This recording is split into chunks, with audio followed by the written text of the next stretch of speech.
Bismillah, Assalamualaikum warahmatullahi wabarakatuh.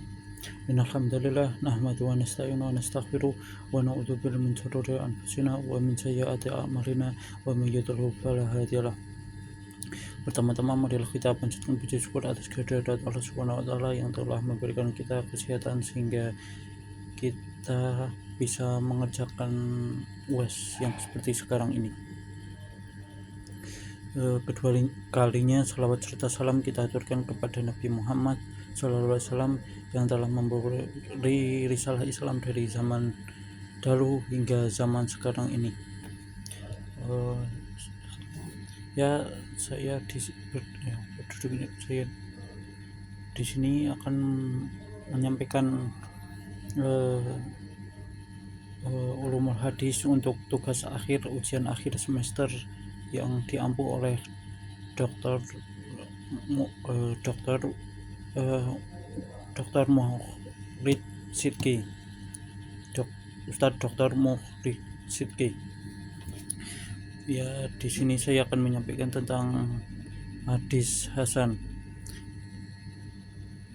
Hadis hasan adalah tingkatan hadis yang di bawah hadis sahih. Menurut Imam Tirmidzi, hadis hasan adalah hadis yang berisi informasi yang bohong, tidak bertentangan dengan hadis lain dan Al-Quran, dan informasinya tidak kabur serta memiliki lebih dari satu sanad. Selain itu, menurut Abdul Karim, yaitu hadis hasan juga merupakan hadis yang diriwayatkan oleh sebagian besar pakar hadis yang tingkatnya berada di bawah hadis sahih dan berada di atas hadis dhaif. Kemudian hukum hadis hasan seperti hadis sahih dalam landasan hukum, walaupun sedikit rendah kekuatannya dibandingkan hadis sahih. Oleh karenanya hadis hasan dijadikan landasan hukum mayoritas para fikih atau syariah, dan mereka juga mengamalkannya hadis. Adapun syarat-syarat hadis hasan secara keseluruhan hampir sama dengan syarat hadis sahih, yaitu ada 5 syarat hadis hasan, yaitu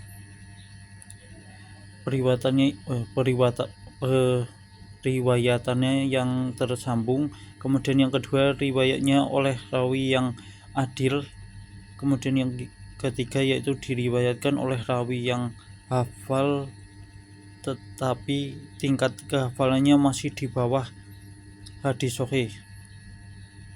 Kemudian yang keempat yaitu tidak bertentangan dengan hadis lain, seperti bertentangan tentang rawi yang tingkatannya dipercaya lebih tinggi daripada Al-Quran. Perbedaan hadis sahih dan hadis hasan terletak pada kelebihannya. Jika hadis sahih tingkat di habitatnya maka hadis itu harus tinggi di bawahnya. Contoh hadis hasan adalah seperti hadis yang diriwayatkan oleh Muhammad bin Amr bin Al-Qamah dari Salamah dari Abu Hurairah. Dalam hadis ini dikategorikan hasan karena tingkatannya hafalannya yang tidak luar biasa. Kemudian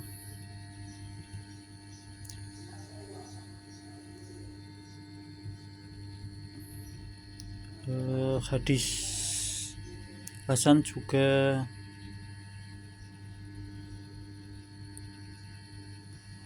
Sedangkan perbedaan hadis hasan dan hadis sahih adalah jika hadis sahih tingkatannya di habitatnya harus tinggi, maka hadis hasan tingkatannya harus berada di bawahnya hadis sahih. Kemudian hadis hasan gharib, yaitu adapun hadis hasan gharib adalah hadis yang memiliki banyak jalur periwayatannya, syarat-syarat periwayatannya, namun pada sebagian sanadnya terdapat penyendirian rawi dalam meriwayatkan hadis.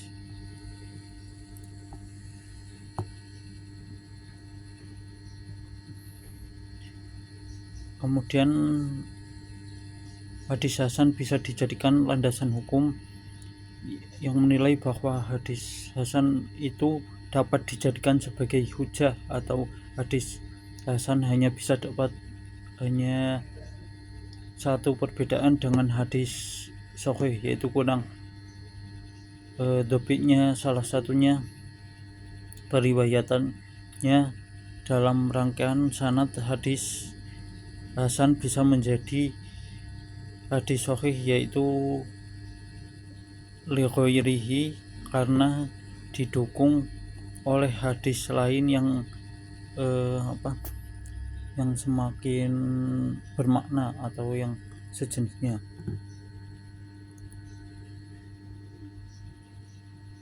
Adapun kedudukan hadis dalam hukum Islam, yaitu sama dengan hadis sahih dalam bidang hujah, walaupun hadis hasan itu lebih kurang dari hadis sahih dalam segi kekuatannya. Oleh karena itu ahli fikih menjadikannya sebagai hujah. Namun bila ada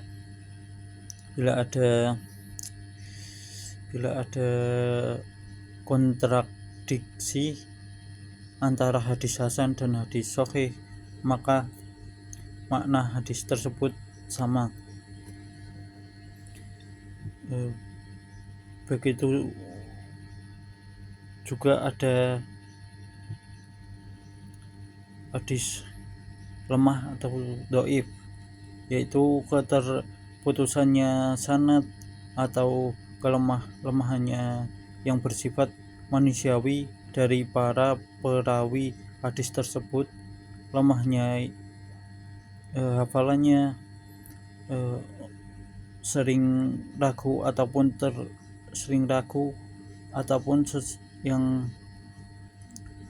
sering berbohong, ataupun hadis rawinya tidak tersusun dengan baik ataupun rapi.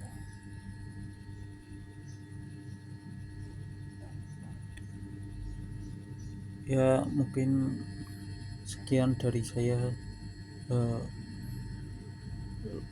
Kurang lebihnya mohon maaf. Sekian, syukran. Wassalamualaikum warahmatullahi wabarakatuh.